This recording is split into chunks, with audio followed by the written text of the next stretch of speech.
नमस्कार, मैं हूं पवन त्यागी।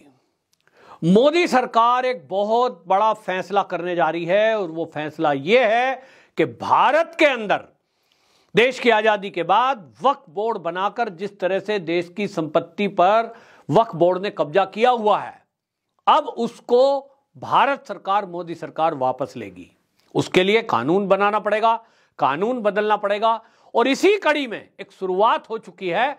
भारतीय जनता पार्टी के राज्यसभा के सदस्य हैं हरनाथ सिंह यादव। उन्होंने बाकायदा राज्यसभा में एक बिल पेश कर दिया है और उसको प्रस्तुत करने के लिए जब मांगा तो बताऊं विपक्ष ने हल्ला कर दिया। ये विपक्ष की एक सोच बताती है कि किस तरह से तुष्टीकरण में वो डूबे हुए हैं।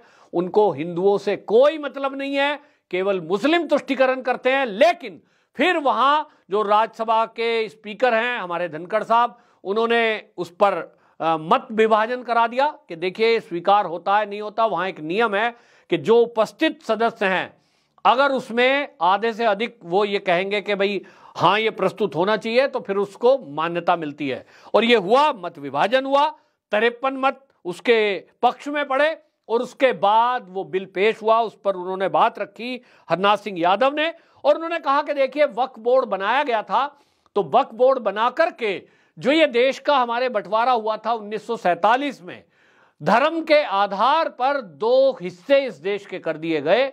मुसलमानों ने पाकिस्तान मांगा कि हम तो हिंदुओं के साथ नहीं रह सकते, जो गाय के पूजने वाले हैं हम तो उनके साथ कतई नहीं रह सकते क्योंकि हम तो गाय खाने वाले हैं। गाय खाने वालों के साथ गाय पूजने वाले नहीं रह सकते, हमें तो अलग जगह दे दो। और इसलिए एक बड़ा भूभाग इस भारत का पाकिस्तान के नाम पर मुसलमानों ने अलग ले लिया। इंटरचेंज होना शुरू हुआ कि भाई जो हिंदू रह रहे हैं पाकिस्तान में वो हिंदुस्तान में चले जाओ और जो हिंदुस्तान में रह रहे हैं मुसलमान वो पाकिस्तान चले जाओ। लेकिन बड़ी चालाकी और होशियारी से बहुत सारे मुसलमान भारत में ही रह गए, ये कहते हुए साहब हम तो नहीं जा रहे हैं, हम तो रह लेंगे हिंदुओं के साथ। उन्होंने उस समय कहा हिंदू दयालु है, हिंदू ने कहा ठीक है भाई, जब आप रहने को तैयार हो गाय पूजने वालों के साथ और आप वचन दे रहे हो कि हम भी गाय पूजने वालों के साथ गाय पूजेंगे या हम गाय काट कर नहीं खाएंगे, ठीक है रह लो। लेकिन एक बड़ी होशियारी से उस समय जो कांग्रेस की सरकार पहली बनी, जवाहरलाल नेहरू, वो मुस्लिम तुष्टीकरण के कारण किस तरह की दिमाग में साजिश उनके रही कि जो मुसलमान यहां अपनी जमीन जायदाद छोड़कर गए उसको कहा गया कि ये शत्रु संपत्ति है, ये तो उनकी है जो पाकिस्तान चले गए, तो इस पे हिंदू का कब्जा नहीं हो सकता। सरकार ने भी नहीं ली और क्या कर दिया, एक वक्फ बोर्ड बना दिया और वक्फ बोर्ड बनाकर कह दिया कि वक्फ बोर्ड जो मुसलमानों के लिए काम करती है ये अधिकार उनको दे देते हैं। ये सारी जमीन जो पाकिस्तान लोग चले गए उनकी जमीनें, मकान, प्लॉट, प्रॉपर्टी जो भी है ये वक्फ बोर्ड की हो जाएगी। वक्फ बोर्ड अपना दावा करेगा और वक्फ बोर्ड ही उसकी सब देखभाल करेगा।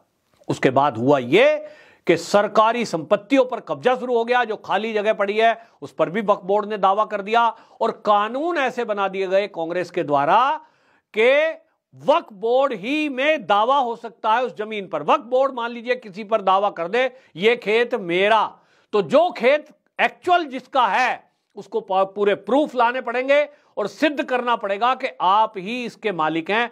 दादा पीढ़ी दर पीढ़ी आपके पास रजिस्ट्री या कुछ पेपर नहीं है तो वक्फ बोर्ड में सुनवाई होगी और वहां जो कैंडिडेट होते हैं वो मुसलमान होंगे, जज भी मुसलमान होंगे, फैसला करेंगे और उन्होंने कह दिया संपत्ति आपकी नहीं है तो खाली करो।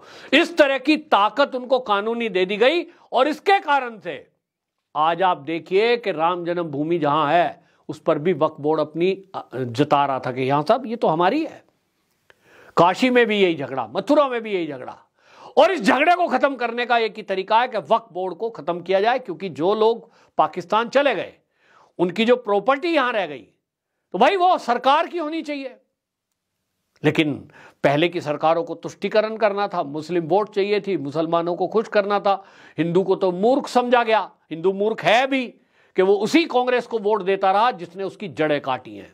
आज तक समझ नहीं पाया। समझिए कि एक मुस्लिम से विवाह करती है इंदिरा गांधी, फिरोज खान उसका नाम है, तो जब उसकी औलादे पैदा हुई तो वो पंडित कैसे हो गई? कितनी बड़ी साजिश है। जितनी शादियां आप अपने आसपास देखते हैं जिस भी धर्म किसी भी जात के व्यक्ति से अगर शादी हो गई तो जो औलादें हैं वो पिता के नाम पर चलती हैं। हमारे देश में यही कानून है। उस कानून के अनुसार जो राजीव गांधी हुआ, जो संजय गांधी हुए, वो कौन होने चाहिए? उनके नाम के बाद होना चाहिए था खान। राजीव खान, राजीव ही नाम रखते थे, संजय खान। लेकिन ऐसा नहीं हुआ, नाम दे दिया गया गांधी, क्योंकि इंदिरा गांधी का नाम लिया गया। ये भारत का पहला उदाहरण है कि मां का नाम बच्चों के आगे लगा दिया गया, सरनेम। होता नहीं था उस समय। इंदिरा गांधी का भी गांधी नाम नहीं था एक्चुअल। अब उस मुद्दे पर हम नहीं जा रहे, लेकिन कुल मिलाकर मैं ये बताना चाह रहा हूं कि कांग्रेस ने किस तरह से तुष्टीकरण किया। और आज की डेट में आपको बताऊंगा तो आप चौंक जाएंगे। वक्फ बोर्ड के पास रेलवे और सेना के बाद सबसे ज्यादा संपत्ति अगर किसी के पास देश के अंदर है तो वो वक्फ बोर्ड के पास है। 8,54,509 संपत्तियां वक्फ बोर्ड के पास है। देश की आजादी के बाद से अब तक अवैध कब्जा और ये सब चीजें चलती रही है।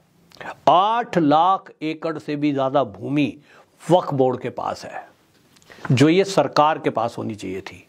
और हालत यह है कि कई एयरपोर्ट पे वक्फ बोर्ड का दावा है, कई मंदिरों पर वक्फ बोर्ड का दावा है कि साहब ये मंदिर तो वक्फ बोर्ड की जमीन में है।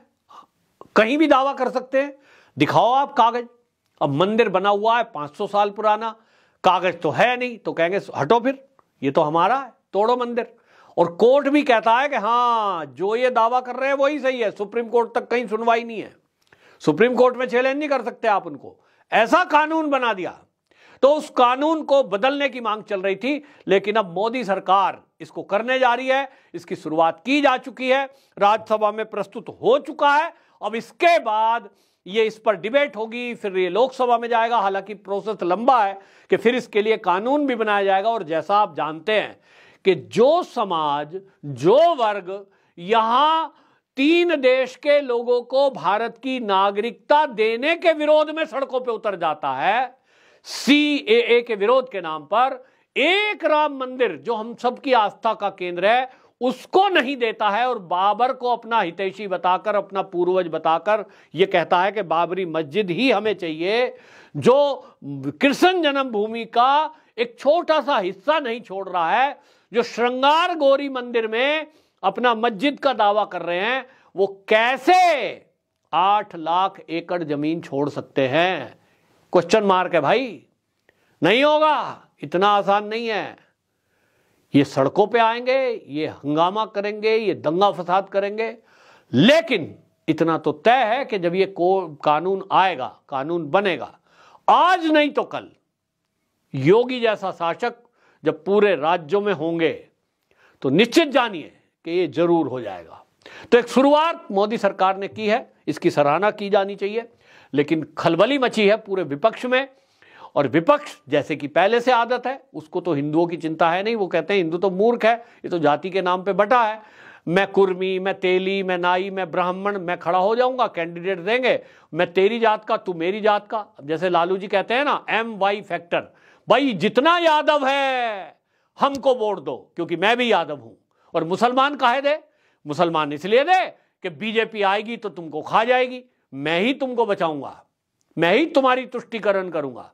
तो MY फैक्टर से वो सरकार बना ले जाते हैं, वो सांसद जिता ले जाते हैं। और इसी तरह जाति के आधार पर बटे हुआ हिंदू उन्हीं लोगों को सत्ता सौंप रहा था 65 साल से, जो उसकी जड़ों में मट्ठा डाल रहे थे, जो 2047 तक इस देश को इस्लामिक राष्ट्र बनाने का सपना देख रहे थे, उन्हीं के साथ खड़े थे। जो ये कहते हैं कि हमारा निर्माण तो हमारी पार्टी का सनातन की समाप्ति के लिए किया हमने, जो ये कहते हैं हिंदुत्व खतरनाक है, जो राहुल गांधी कहता है कि RSS को खत्म करना ही हमारा लक्ष्य है, उसी को हम हिंदू वोट दे रहे हैं कि हाँ RSS को खत्म करो, बजरंग दल को खत्म करो, गाय को खाने वालों को पुष्ट करो, गाय पूजने वालों को जेल में ठूस दो, सनातन धर्म को खत्म कर दो, हिंदुओं को खत्म कर दो, लो हम तुम्हें वोट देते हैं क्योंकि हम जातियों में बटे हुए हैं। हम मूर्ख हिंदू उसी कांग्रेस को 65 साल सत्ता सौंपते रहे। वक्फ बोर्ड की जमीन बनाकर जिसने भारत की बड़ा भूभाग, सोचिए 8 लाख एकड़ थोड़ी जमीन होती है क्या, उसने मुसलमानों को सौंप दी।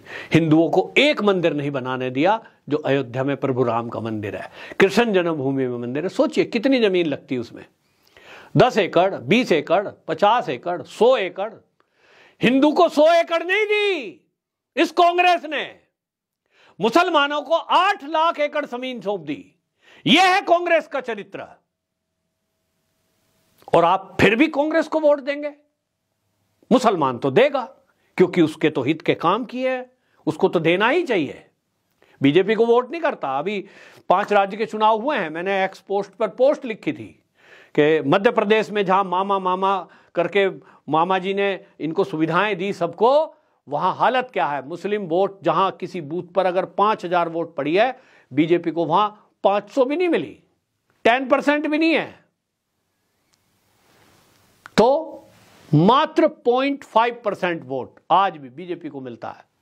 मुसलमान को समझ में आता है कि यह पार्टी वो है जो हिंदू के लिए काम कर रही है। हिंदू को समझ में नहीं आता कि यह बीजेपी वो पार्टी है जो तुम्हारे लिए ही बनी थी, तुम्हारे ही लिए काम कर रही है।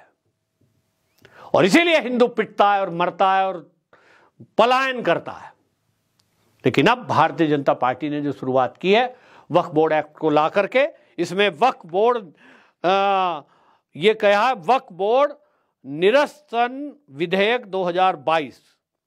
अब ये वक्फ बोर्ड जो इसमें निरस्त किया जाएगा, इसका विधेयक आया, अब देखेंगे आगे क्या चलेगा। लेकिन बहरहाल शुरुआत तो एक मोदी सरकार ने कर ही दी है। आपकी क्या राय है इस बारे में, जरूर अपना कमेंट बॉक्स में रखें। वंदे मातरम।